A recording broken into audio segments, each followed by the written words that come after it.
6.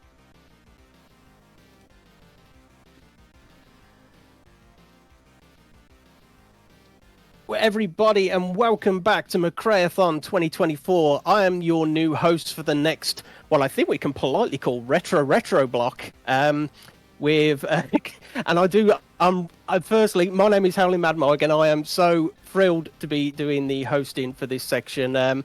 I am a massive fan of retro gaming, and of course, you have the legend of retro gaming here, Tiny Tim. But just before I hand it over to him, just a few quick reminders. Firstly, I wanted to just say thank you to everyone for watching McRaeathon. We are a 2-day speedrunning marathon held annually on both the McRaeathon and BSG Twitch channels. Through the power of the internet, we bring you 2 full days of racing goodness from the comfort of our own home to yours. And just before I hand over, we have a donation. €4.50 from Alex. When in doubt, flat out, good advice. But here we are. This is Lotus Esprit Turbo Challenge, and take it away, Tiny Tim. Thank you very much indeed, Mike. Hello there, folks. Hello. My name is TinyTim78, and today we are going to be doing some Lotus Esprit Turbo Challenge on the easy difficulty. For those who have not seen this game before, this is, as Mike said, a retro racing game from 1990 on the Commodore Amiga.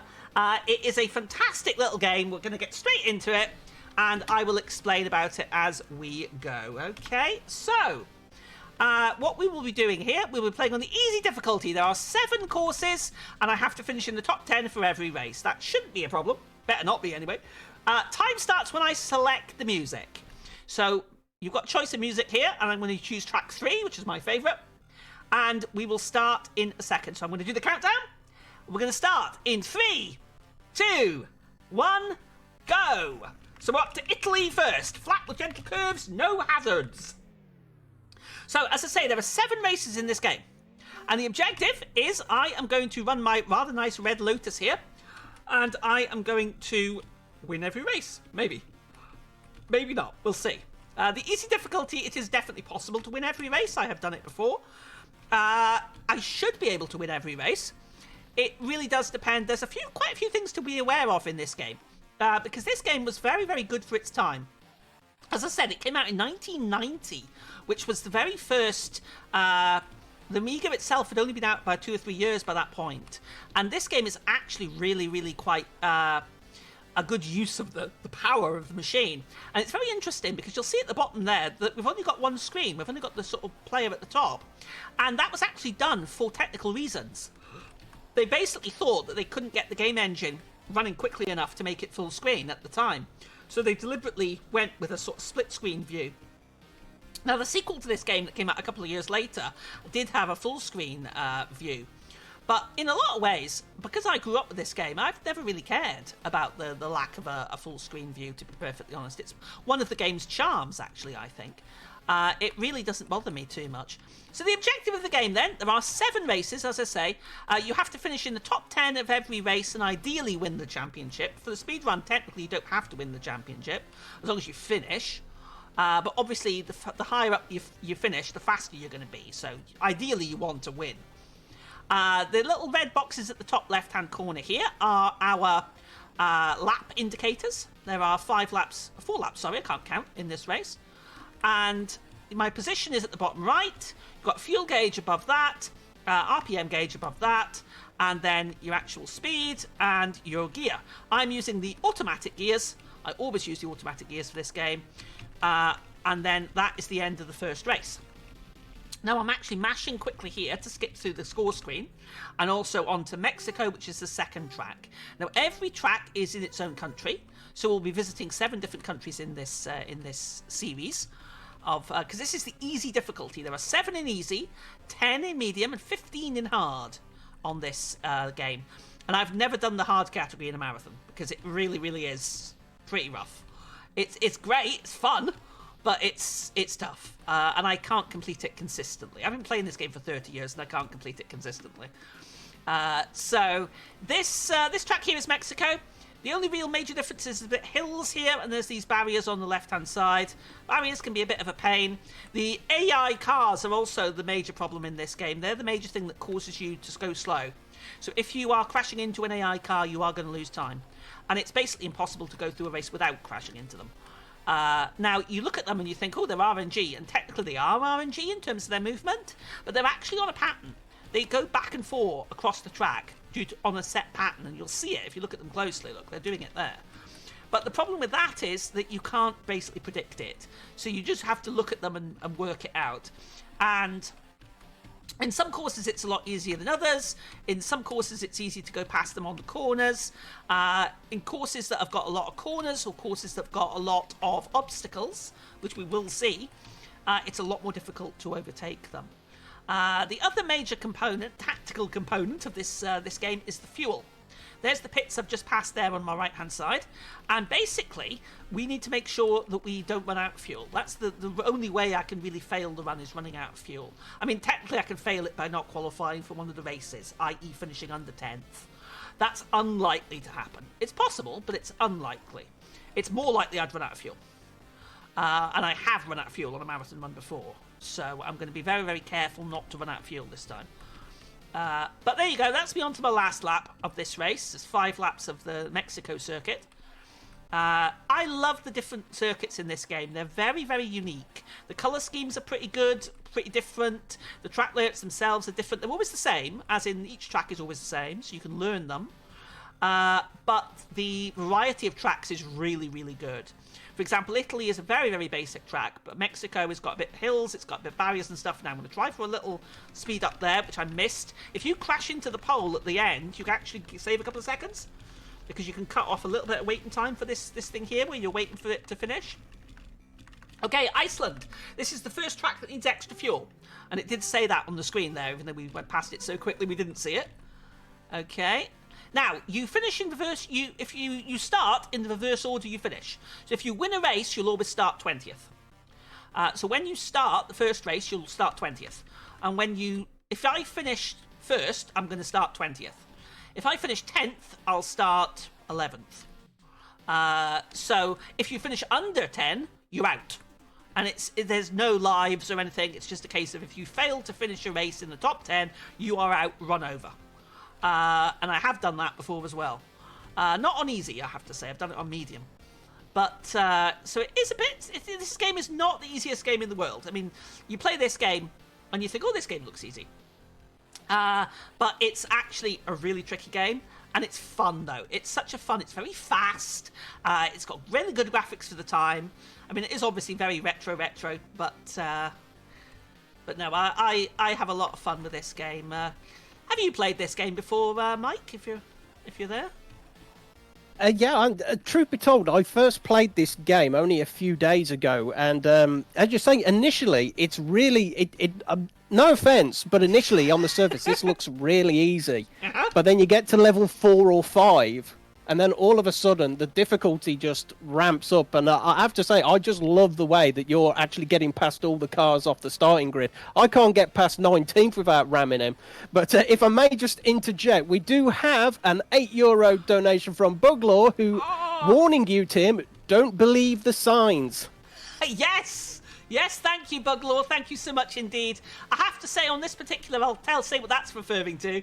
On this particular course and the difficulty, we're not going to see the dodgy signs, but on some of the other courses, there's one on medium and one on hard, where the signs, you see them there, look, the black and white sort of chevrons, they actually point in the wrong direction. In Argentina and in Brazil, they point in, there must be something about South America, they point in the wrong direction. And Argentina especially is an incredibly fast track. It's on medium, and it's an incredibly fast track. And all you have to do is go and hit the signs wrong once, and you're struggling to even qualify, let alone win the race. So it's a really, really tough. But as Mike was saying, the difficulty curve of this game is quite something. This first 4 tracks are pretty easy, I would say, in the easy difficulty. So 4 out of 7. But then they get harder. And they get considerably harder. And the last track, which is China, and there's my fuel warning, that beeping there. That's telling me I need fuel. I'm getting a red bar Pokemon style beep warning there. The China track is awful. because it's really tight. It's got a lot of water on it, lots of hills, and now I need to make sure I stop here, because if I don't, I will run out of fuel, and that would be a very, very disappointing way to ruin a run. Right, there we go. Notice I stopped in the fuel there, got the fuel, and I'm still ahead, because I was far enough ahead that it wasn't a problem. But there are some tracks where you can potentially, like the next one, where I may not be ahead after I come out of fuel. So the next track's really, really tricky, because the next track is Spain, and it's an easy enough track, but it's very easy to run out of fuel. Because in most tracks, right, your beep will go off, right, before the end of the lap, and you'll know that you've got to go in and get fuel, right? In Spain, it's possible for you to go past the pits and not be aware that you're going to run out of fuel for whatever reason. I really don't know why, to be honest. But anyway, this track is a bit of a killer. This is the one that I ran out of fuel of before. I was running this game for ESA, and I ran out of fuel on this track. So I don't want to do that today. I really, really don't want. Yeah, sorry, Mike. And just to interject, the fueling in this is actually quite a tricky part of the speedrun, because you don't automatically refuel to how much you need to finish the race. You have to tell it when to stop. And that it really is cutting. You can cut some pretty fine margins if you're not too careful. Yes, definitely. I did a practice of this earlier in the week, and I crossed the line on this race, and it actually flashed up out of fuel. I actually ran out of fuel just as I was going over the line in this race. So it's definitely something that is a thing. This particular track has got some nasty corners on it, and it's also got some rocks on it on the right-hand side, which are a bit of a pain. You'll see them there. They are, look. Now, the major obstacles obviously are hitting things like rocks, signs, enemy cars are the major one, rival cars. Hitting one of those really does make a big dent in your speed, obviously. It probably makes a big dent. No, you're right the first time. The cars are enemies in this. They're not rivals, they're enemies. As I say, it must be very expensive for running one of these Lotuses around a course like this and running into them. And imagine the damage you're doing to an incredibly expensive Lotus. But anyway. So now, as you can see, I'm only in 5th here. This is a 4-lap race. And this is a fast race. This is probably the first hard race on easy. Even though it's not that hard, it's still a harder race. It's much harder than the first 3. But then what will happen once we get past this race, it really starts to take the gloves off, and you'll notice, and I'll talk about the courses. But as I say, this is Spain. This is race 4, and as you can see, if I'm hitting the cars, I'm losing speed, and I'm actually having difficulty getting past them. And that's actually all going to come back at the end, and you see them weaving around the road there. That's their standard pattern. They will do that even round the corners. Okay, and then we go this way. So try and get... Oh, no, that was very bad. Yeah, I'm probably not going to win this one at this point, which is a shame, because I can win this race, but this race is not a gimme. This is not a guaranteed win. The first 3, I can pretty much guarantee I'm going to win them. This one, you might win it, you might not. It depends. This is also the race where the fuel can be a problem. And I am just going to take a splash of fuel. Am I? Yeah, I'm going to. I'm going to have to. Yeah, because look. Yeah, I'm going to have to. Because I would run out. I would probably run out. That means I'm not going to win the race. But again, remember, you don't need to win the race to complete it. To complete the speed run. You can just... as long as you finish in the top 10. Obviously, it's better to win the race. But this one's been a little bit difficult for me today. So I'm not going to worry about it too much. However, having said that,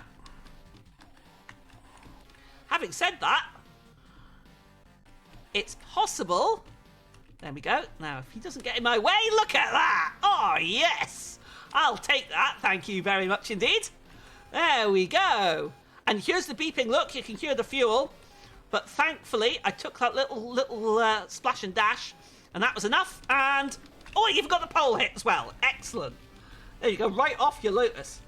Right, there we go. Okay, so, England. This is one of my least favourite tracks in Easy. Because, like England, it's got roadworks. Lots of roadworks. I'm sure Mike will agree with that. Yeah, we here in England, for those of you not from the country, we have roadworks more often than we don't. Yep. It's an English thing, the roadworks. Right, and there's also oil on the road. Now, that's not quite as common, I hope, but I know that the roadworks have a thing. Right. There we go. Round the corners there. As you can see, this is starting to get a little bit trickier now. You've got these big patches of oil. Now, the oil isn't actually a major issue, but what it does is it puts you out of... there's the roadworks. It puts you out of position. It slides you off the road, so you'll either go into an enemy car or a barrier. That was actually a pretty clean first lap. Quite happy with that. Because as you can see, if you get a good clean first lap, that's going to make a huge difference. If I can get past these before I get onto the oil... Oh, look at that. That's nice. Oh, lovely. Oh, yeah. Impressed by my own awesomeness here. It doesn't happen very often. Right. There we go. Make sure we get around that corner.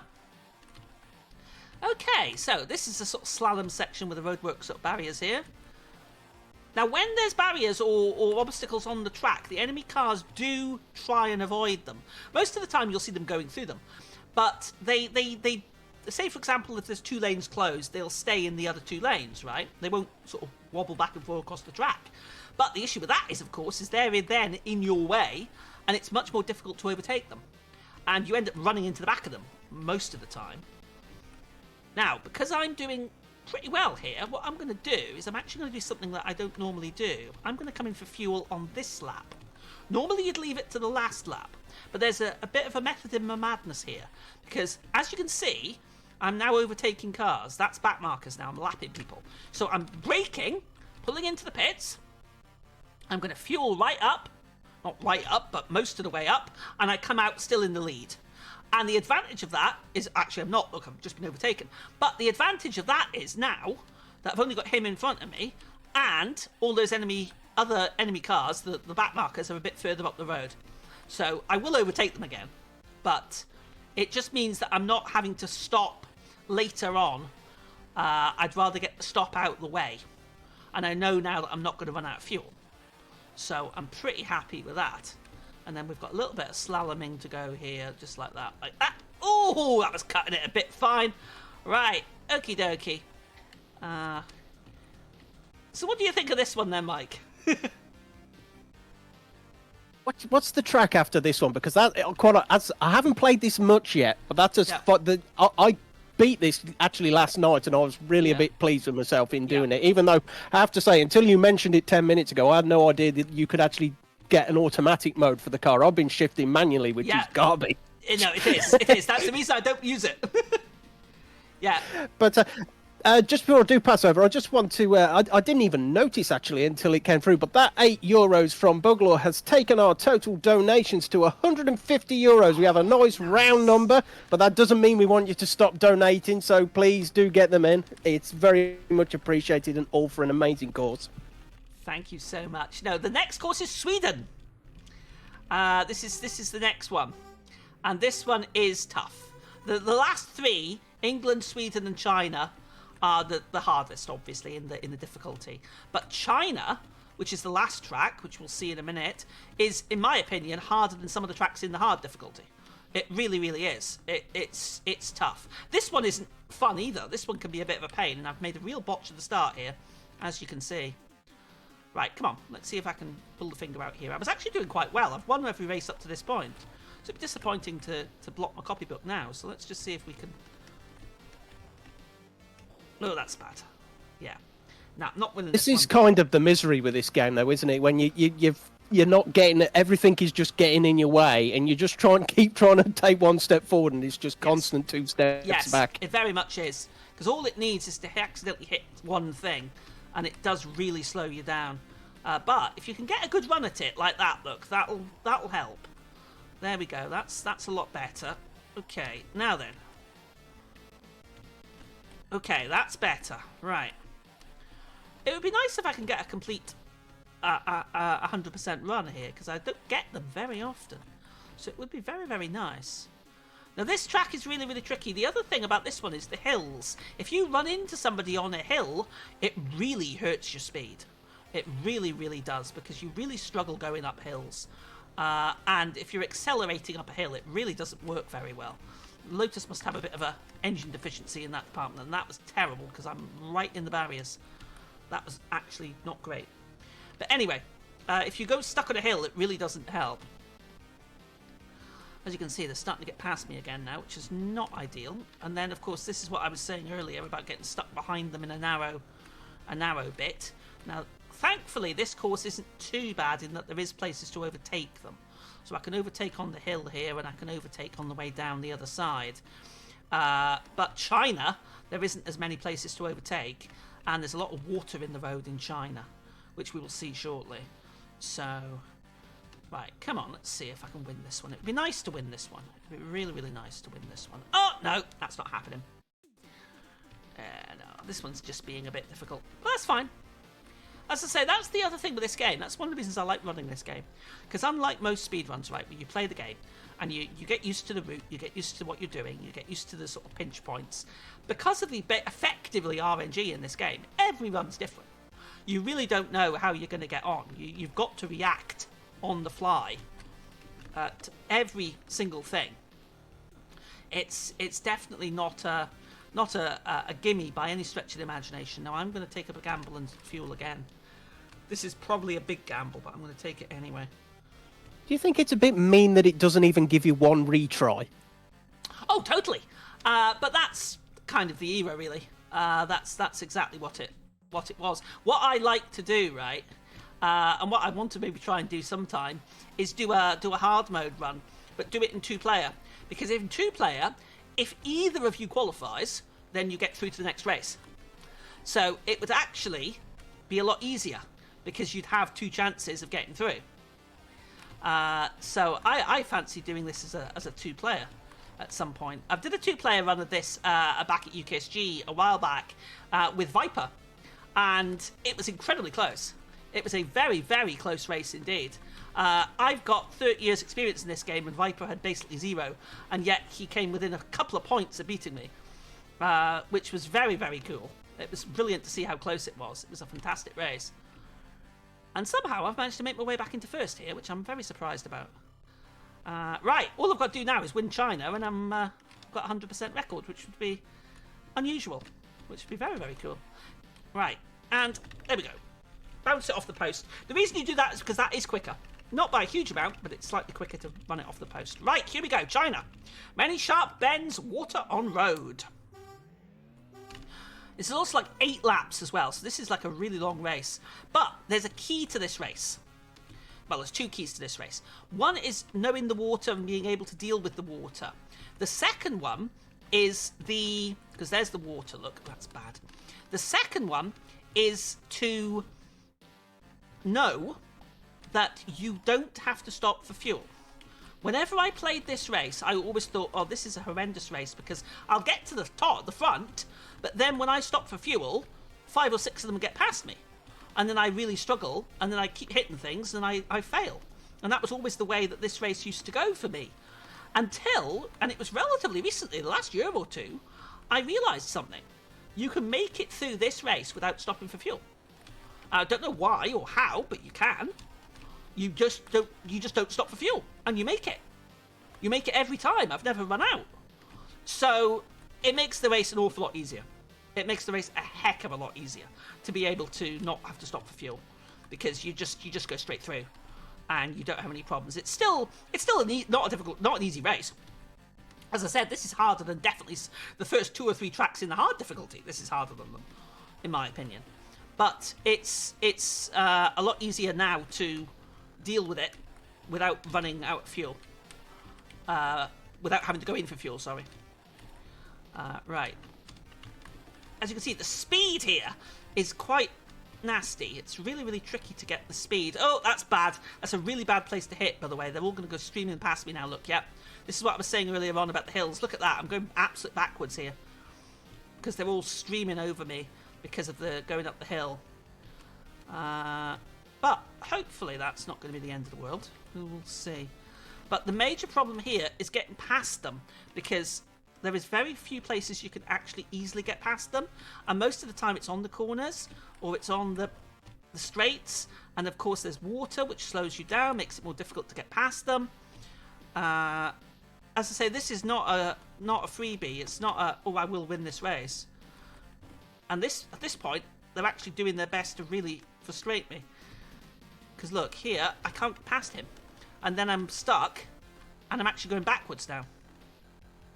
This is not looking good. Because look, even with the fact that I don't have to come for fuel, this is actually looking quite poor. And it's only because I just got caught in the wrong places. And there's nothing really you can do about it. There's basically zero you can do about it. Right.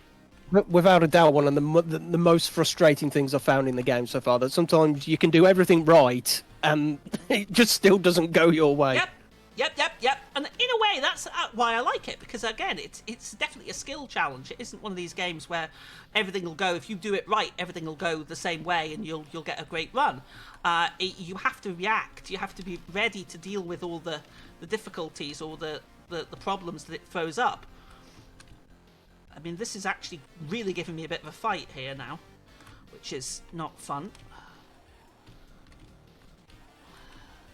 Yeah, I'm having to concentrate a bit here. Now, there's the fuel going off, but that's not a problem. Normally, you'd think, oh, you've got to come in for fuel. But no, I'm not going to come in for fuel here. Even though you'd think, oh, you definitely need to come in for fuel. No, I'm not going to come in for fuel. And I won't run out of fuel. Now, as long as I don't majorly crash, I should be all right. I'm not going to win the race, unfortunately, now, which is a shame. But I'm not going to fail. Time is coming up when I cross the finish line on this lap, by the way, so just be ready for that. It'll be coming up fairly soon. Oh, that's bad. Oh dear, that better not cost me. No, I'm all right. Right, here we go. Time is coming up. 3, 2, 1, and time. There we go. That is Lotus Esprit Turbo Challenge on the easy difficulty. I hope everybody enjoyed that. There we go.